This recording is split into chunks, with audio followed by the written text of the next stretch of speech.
Hi, my name is Zach. Thanks for watching. Today's video is going to be a course review for Practical Shotgun from Steve Fisher of Sentinel Concepts. I took this course on May 27th of 2017 at the Alliance PD Police Range in Alliance, Ohio. Now this course was a one-day shotgun class, and the beginning of the day we had a brief safety medical lecture, and then about a 30-minute gear lecture as far as what Steve thinks is important to be on the shotgun, whether it's actually on the shotgun or near the shotgun, talking white lights, slings, side saddles, and what his hierarchy of importance is for the gear actually on the shotgun. So the second thing we did, really the first part of the class, was we went out and we patterned our shotguns with the buckshot that we brought with us. I think we brought 25 to 50 rounds of buckshot, and then we were able to kind of trade around through class if you wanted to see what your shotgun would do with a different kind of buckshot. For those that aren't familiar, patterning is knowing what your shotgun will do with a particular load of buckshot. You can take one load of buckshot, let's say a Fiocchi 9 pellet, and you could have two shotguns, let's say two Remington 870s, and it potentially will shoot the group or the pattern of those of that particular brand of buckshot differently in the two shotguns that you run it through. So it's important to know what your shotgun does with buckshot, and that's what we spent the first half of the day doing. Also, Steve kind of dispelled a lot of myths about buckshot in the shotgun. I know when I first became a police officer about 10, 12 years ago, we were issued shotguns, and pretty much anything past 15 yards we were told that we should probably put a slug in it. And that's simply not the case. With the right load and the right gun at the right distance, buckshot can do a lot more than what I had thought it could do.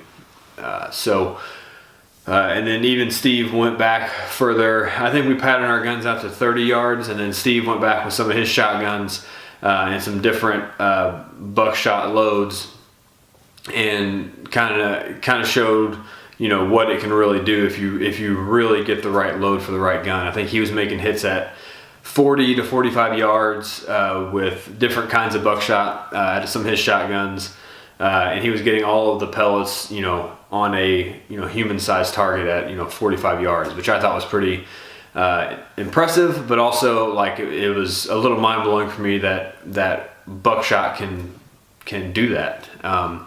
And so that's one thing I took away from the first part of the class was learning that I've still got to search for this right buckshot load for my shotgun, or for any shotgun that I own. Probably needs to have some testing behind it. And then we broke for lunch, and the second half of the day was rolling thunder drills. And for those who aren't aware, a rolling thunder drill is simply all the students line up and they go down the line, and the first student shoots one round, the second student shoots one round, all the way to the end. And then when it gets to the end, it goes back to the beginning, and that first student now shoots 2 rounds. And it keeps going around 3, 4, 5, 6, 7, however many rounds the instructor designates for that particular version of Rolling Thunder. And so what this drill, or what these versions of these Rolling Thunder drills emphasize, is the idea that you have to get your shotgun loaded quickly, because when you shoot one and it comes back around, you generally got plenty of time to load one, or if you don't load one, you still got some in the magazine tube to shoot the next sequence. However, when you're shooting 6, 7, or 8 rounds, now you're really having to work on loading and keeping that shotgun running, which is really the second part of the day, with a couple of interjections from Steve about loading techniques or things he saw students do that he could improve on or give a little bit of instruction on.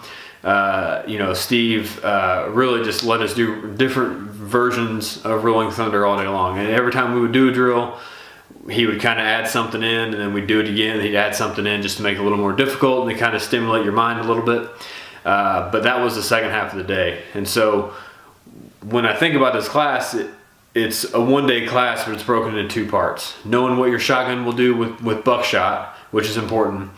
And the second half of the day was just learning how to keep it running, just learning how to better load and shoot the shotgun.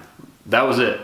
And I thought those two different parts of the class really complemented it well, because that's really the important part for anyone who's new to a shotgun is, what does it do with buckshot? Because that's probably the load that most people have in it for any kind of personal defense or home defense. And the second thing is, how do I practice to keep this thing running? How do I get better at keeping this thing loaded? So that was the class. Again, it was an excellent class. I would especially recommend this class to anyone out there who has a shotgun, but who has not had any training with any kind of tactical shotgun training. This is a great class to kind of start you down that path to learning more about the shotgun. So anyway, thanks for watching. If you like what you saw, hit the subscribe button down there, and we'll see you next time. Thanks.